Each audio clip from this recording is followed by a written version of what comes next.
Приветствуем наших подписчиков и гостей канала Эзотерика для тебя, друзья. Мы вас всех приветствуем в изобилии и достатке. Сегодня в этом видео мы с вами уделим внимание народным приметам на 15 ноября.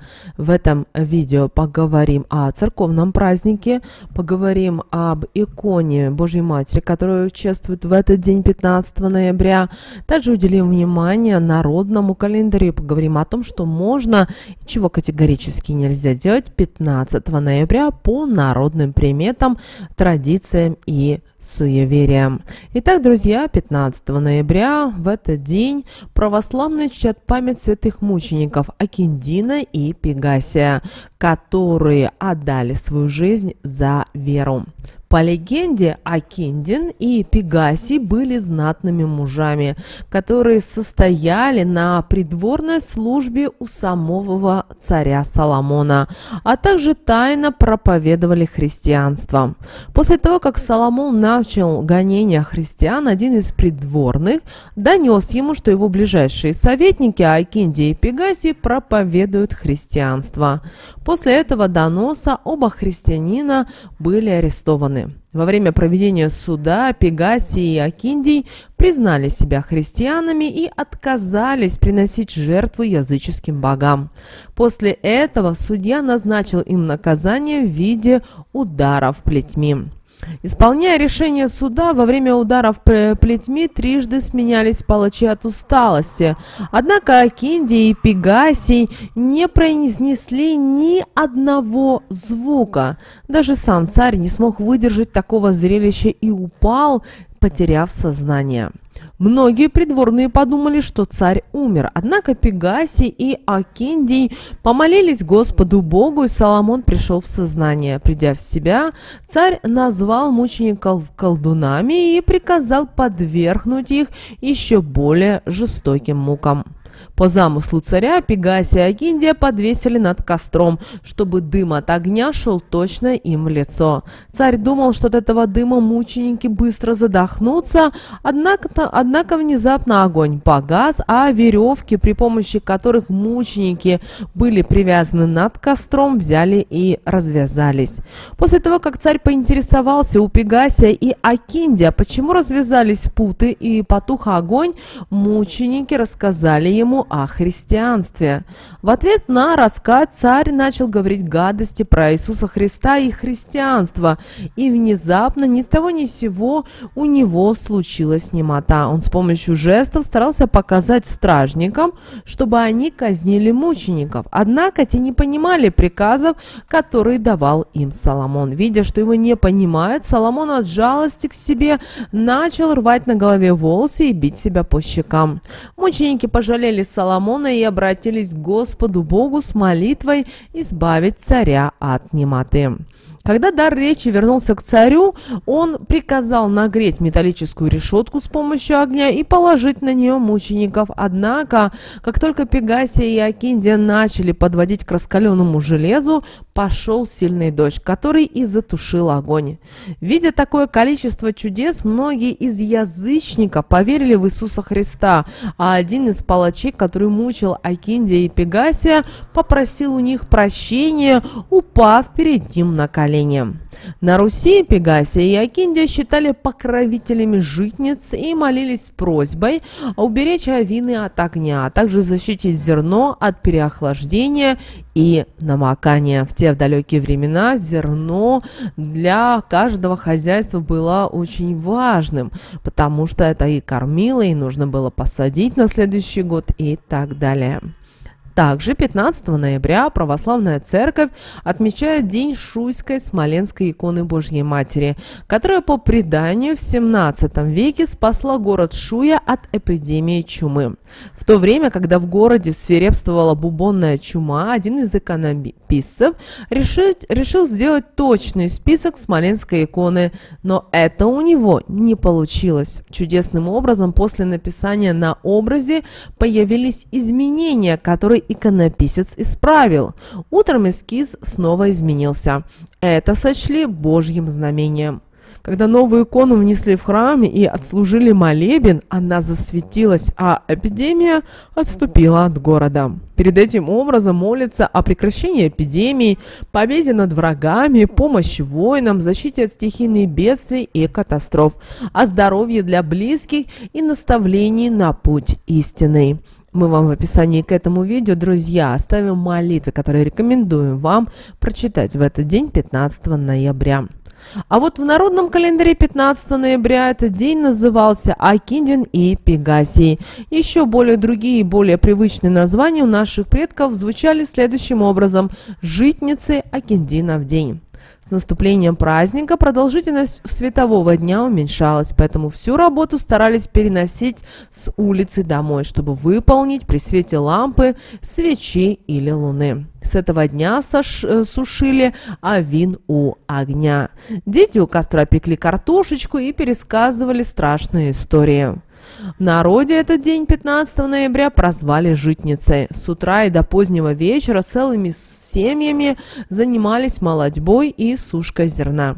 Считалось, что чем больше работы удастся переделать в этот день, тем более сытной выдастся зима. Также день считался удачным и для покупки одежды. Наши предки верили, что она прослужит долго.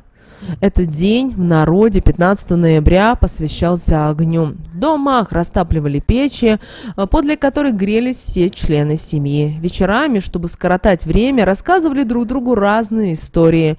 Люди верили, что загаданное в этот день желание обязательно сбудется, поэтому взрослые строили планы на будущее и делились своими размышлениями. В старину в это время обминали лен и коноплю, молотили снопы. В Авинах полным ходом шла молотьба. Считалось, что если житница полна, то и душа полна будет. Акиндина и Пегасия считали покровителями житниц. Крестьяне молили их уберечь от огня Авины и амбары. Верили, что в эту дату святые осматривают житницы. Радивым хозяевам помогают, а нерадивых наставляют и наказывают.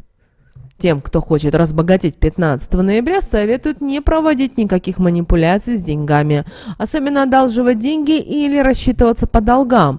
Важно вообще поменьше сегодня, в этот день, 15 ноября, держать купюры в руках, так как это грозит скорыми финансовыми проблемами, а если воздержаться от всего этого, в жизнь человека неожиданно могут прийти большие суммы.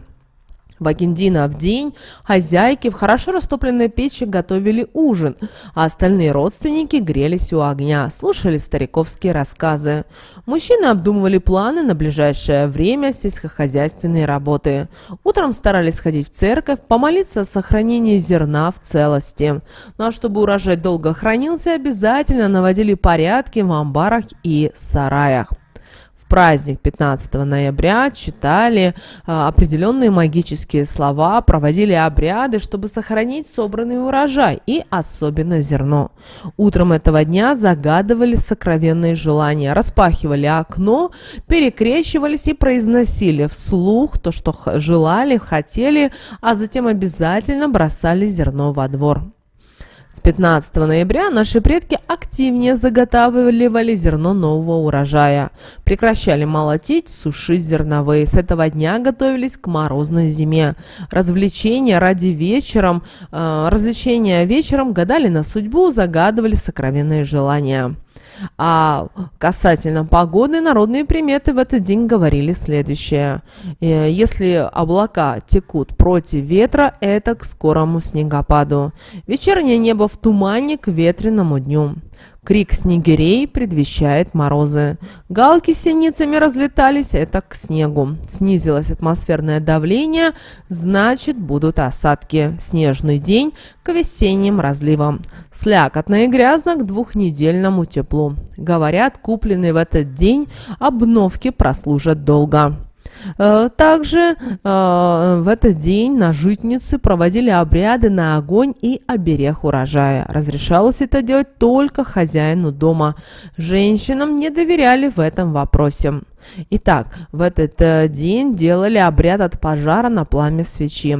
Нужно было поставить напротив окна стол, на котором разместить 3 церковные свечи в виде треугольника, а затем сказать на них такие слова: «Ваш огонь пылает, дом освещает, уют создает, добро несет. Так пусть же он только дарит тепло и светло от пожаров, чтобы мое жилище уберегло. Ты, пламя, не разгорайся, спокойным оставайся. Трижды заклинаю, Господа благословляю». Дать свечам догореть и прочитать «Отче наш» молитву 3 раза. Также в этот день наши предки проводили обряд на защиту от мышей и крыс. Чтобы мыши и крысы не навредили урожаю, надо взять 9 зерен и наговорить на них было такие слова: «Зернышко к зернышку вы друг друга оберегайте, от грызунов защищайте. Я вас освящу и к братьям золотым пущу. Встаньте грызунам поперек горла, чтобы не ели вас зерна». Затем сбрызнуть святой водой, перелитой 9 раз из одной посуды в другую. После кинуть их к другому зерну. Считалось, что если в этот день просить прощения у всех, кого обидели, то целый год во всех делах и начинаниях будут сопутствовать удачам.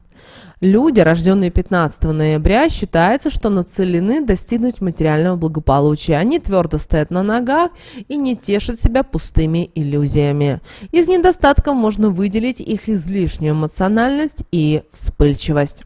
Талисман человека, рожденного 15 ноября – обсидиан. Этот камень обладает серьезными магическими свойствами. В некоторых культурах его используют для проведения магических обрядов. Камень защищает от отрицательной энергии, помогает сконцентрироваться на самых сложных задачах. Теперь давайте поговорим о том, что нельзя же было делать в Валентинов день 15 ноября. По народным приметам, основное, что нельзя делать 15 ноября, Валентинов день, это употреблять спиртное и есть сладкое. Поверье наших предков говорит нам о том, что тот, кто ослушается данного запрета, будут ждать большие неприятности, ссоры со второй половинкой, разочарования в друзьях, а также денежные хлопоты и заботы, связанные со здоровьем. Поэтому и рекомендуется 15 ноября отказаться от алкоголя и сладкого, даже если на эту дату приходится какое-то большое торжество. Вообще, сегодня будьте внимательны и осторожны с продуктами питания. Поменьше жирного, побольше воды и не забывайте про овощи. Также не стоит сегодня приобретать дешевые вещи. Они не принесут вам радости, поэтому считается, что в Валентинов день лучше не ходить по распродажам и не покупать одежду и обувь со скидками. На 15 ноября наши предки говорили, что нужно запланировать приобретение дорогой и качественной одежды или обуви. Такая вещь считается счастливой, она будет служить долго, принося своему владельцу только счастье и удачу. Но если вы ничего не планируете на этот день, то и не надо. Помните о том, что то, что вы приобретаете, то, что вы покупаете, в первую очередь должно вас радовать. А если вас не радует, и вы просто решили, потому что скидка или какая-то распродажа, помните о том, что, скорее всего, в 100 случаях из 100 вы просто эту вещь не наденете, потому что то не к чему надеть, то, что чего-то не хватает и так далее. Также нельзя в Валентинов день обижать окружающих. Сегодняшние обиды могут обернуться сложностями на работе. Начальство будет недовольно выполняемой работой, что негативно отразится на заработной плате, а коллеги увидят в лице обидчика врага или соперника. Поэтому 15 ноября рекомендуется извиниться даже перед теми, кого давно обидели. По народным приметам, если это сделать, то в скором будущем из жизни уйдут все проблемы и все сложности. Также обращаем ваше внимание, что в Валентинов день нельзя давать в долг деньги, потому что их просто-навсего никогда не вернут. Зато обязательно нужно расплатиться со своими долгами. Главное, отдавать следует правой рукой, положив купюры на поверхность. Из рук в руки деньги передавать ни в коем случае нельзя, иначе придется снова в должниках ходить. Также 15 ноября нельзя рассказывать чужие секреты, это чревато неприятными последствиями. В жизни наступит черная полоса, притом как в любви, в деньгах, в дружбе, так и в работе. Так что в этот день лучше держать язык за зубами. Помните, чужие секреты, на то они и чужие. Это не ваше. Поэтому, если с вами поделились какими-то секретами, держите язык за зубами, иначе потом придется расхлебывать проблемы. Также в этот день нельзя ломать ветки деревьев. Можно призвать на себя такую беду, что земля будет уходить из-под ног. Даже если веточки нужны для полезного какого-то дела, лучше их в этот день, 15 ноября, подобрать с земли. Ну а если веточку сорвал ребенок, то родителям надо трижды легонечко ударить его ею, а после сплюнуть через левое плечо. Девочки и мальчики, вот такой у нас с вами день по народным приметам 15 ноября. Мы надеемся, что наши советы и наши рекомендации вам помогают в жизни. С вами, как всегда, был канал Эзотерика для тебя. Обязательно подписывайтесь на наш канал, обязательно ставьте лайк этому видео. Обязательно поделитесь этим видео с теми, кому вы знаете, что это видео и эта информация будет полезна и важна. Ну а прямо сейчас на экране, друзья, вы видите два всплывающих окна. Это следующие рекомендованные видео для вас. Нажимайте на то видео, которое вам на интуитивном уровне понравилось больше, и смотрите. Всех вам мыслимых и немыслимых благ, друзья. Услышимся уже буквально в следующем видео.